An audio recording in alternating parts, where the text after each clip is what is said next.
नारायण। आज चर्चा करेंगे कि व्यक्ति को किस प्रकार से सोना चाहिए ताकि उसको निर्बाध रूप से नींद लगे और अच्छी नींद पूरे रात में उसको मिले। तो इसमें कुछ चीज़ों का पहले तो चयन आवश्यक होता है। सबसे पहले जो आवश्यक होता है वो होता है कि कौन से वस्त्र पहन करके आप शयन करने जा रहे हैं। तो उसमें ज़्यादातर करके कोशिश ये करनी चाहिए कि ढीला ढाला वस्त्र हो, तो उसको पहन करके यदि आप सोते हैं, या अगर ऊपर का वस्त्र चाहे पुरुष लोग तो वो निकाल भी सकते हैं, अंदर सैंडो गंजी वगैरह पहन करके, और नीचे का भी वस्त्र पायजामा वगैरह पहन करके यदि शयन करने जाते हैं तो वो काफ़ी अच्छा होता है। कसा और चुस्त जो कपड़े होते हैं उनको नहीं पहनना चाहिए। दूसरे नंबर पे आता है कि हमें किस प्रकार के बिस्तर का चयन करना चाहिए। बहुत से लोगों के घरों में ज़मीन के ऊपर बिस्तर लगाते हैं, जैसे कि आप यहाँ पर देख रहे हैं। ये समझिए कि कोई व्यक्ति है और जो ज़मीन पर अपना शयन करने के लिए बिस्तर लगाता है, तो वो ज़मीन के ऊपर भी सो सकते हैं। बहुत सारे लोगों को ऐसा भी देखा जाता है कि वो लोग इस प्रकार के जो डल्लप के गद्दे आते हैं, तो जो काफ़ी धंसता है, जो बहुत स्पंजी होता है, उस प्रकार के गद्दों का प्रयोग नहीं करना चाहिए। तीसरे प्रकार का जो भी आप जिस भी किसी बिस्तर पे सोए आप, वो आपका टाइट होना चाहिए। जो आर्थो के गद्दा बाज़ार में मिलते हैं उनको आप ले सकते हैं। इसके पश्चात जो अगली कड़ी आती है वो आती है कि किस ढंग से आदमी को सोना चाहिए। तो जो सबसे अच्छा तो ये होता है कि आप कोई भी चादर ले लें और उसको अपने सिरहाने पर लगाएं, तो वो सबसे ज़्यादा अच्छा होता है। लेकिन बहुत से लोगों को ऐसी आदत हो जाती है कि वो लोग तकिया लगाना चाहते हैं। चादर अगर हो तो ये बेस्ट है, इसको आप थोड़ा सा और चाहें तो लगभग 1 इंच सवा इंच के लगभग की ऊंचाई दे करके और उस पर सो सकते हैं। यदि बहुत सारे लोगों को आदत हो जाती है तकिया की, तो तकिया की भी जो क्वालिटी हो वो बहुत ज़्यादा, जो स्पंज वाला तकिया आता है उसका प्रयोग बिल्कुल नहीं करना चाहिए, और रुई वाला जो तकिया हो उसका प्रयोग करना चाहिए।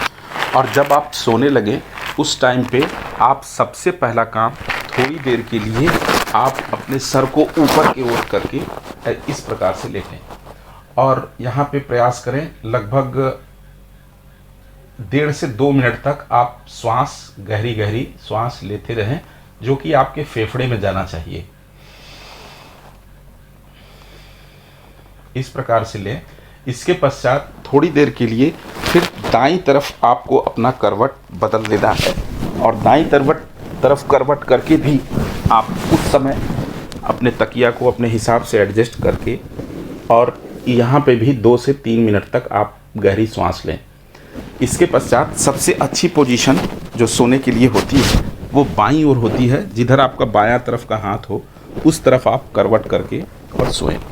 और सोने के समय में आपको एक विधि बता रहे हैं, इसको याद रखने के लिए 5, 6, 7 और 8 आप इसे याद रखें। तो इसमें करना ये है कि 5 बार और 5 सेकंड के लिए आप सांस गहरी अपनी अंदर ले करके और उसको रोकना है 6 सेकंड के लिए। इसके बाद 7 सेकंड तक आपको अपने मुख से श्वास बाहर निकालना है, और ये पूरा काम आपको 8 बार करना है। कैसे, देखें।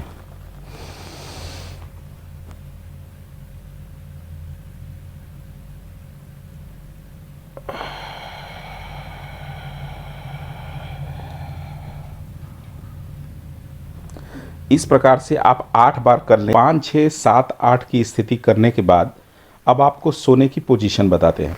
बहुत से लोग अपने छाती पर या पेट के ऊपर हाथ रख करके सोते हैं, ये बहुत ही गलत होता है। इससे बहुत ही गलत सपने आते हैं, और उन सपनों के अंदर में फिर आदमी की नींद डिस्टर्ब होती है।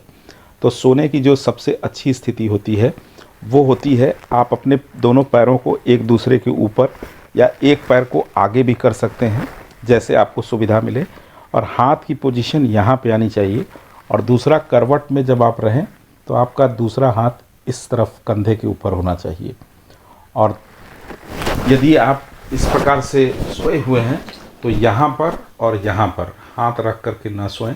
आप अपने पूरे शरीर को एक बार टाइट करके फिर पूरी तरह से ढीला छोड़ दें, तो इससे आपको नींद बहुत अच्छी आएगी। साथ ही साथ में 2 मंत्र हैं, यदि आप इन्हें बोल करके और 5, 6, 7, 8 वाली प्रक्रिया, इसके बाद इन दोनों मंत्रों को बोल करके और जो सोने की सही पोजीशन थी उस ढंग से करके यदि आप सोते हैं तो आपको निर्बाध रूप से बहुत ही अच्छी नींद आएगी। और वो मंत्र है शुद्धय शुद्धय महायोगिनी महानिद्राय स्वाहा।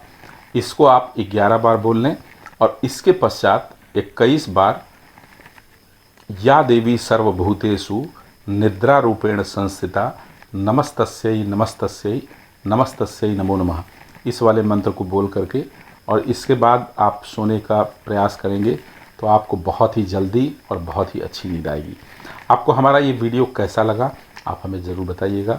लाइक शेयर करना मत भूलिएगा और चैनल को सब्सक्राइब भी ज़रूर कीजिएगा। इसे और लोगों तक साझा करें तो आपकी बहुत महती कृपा होगी। नारायण।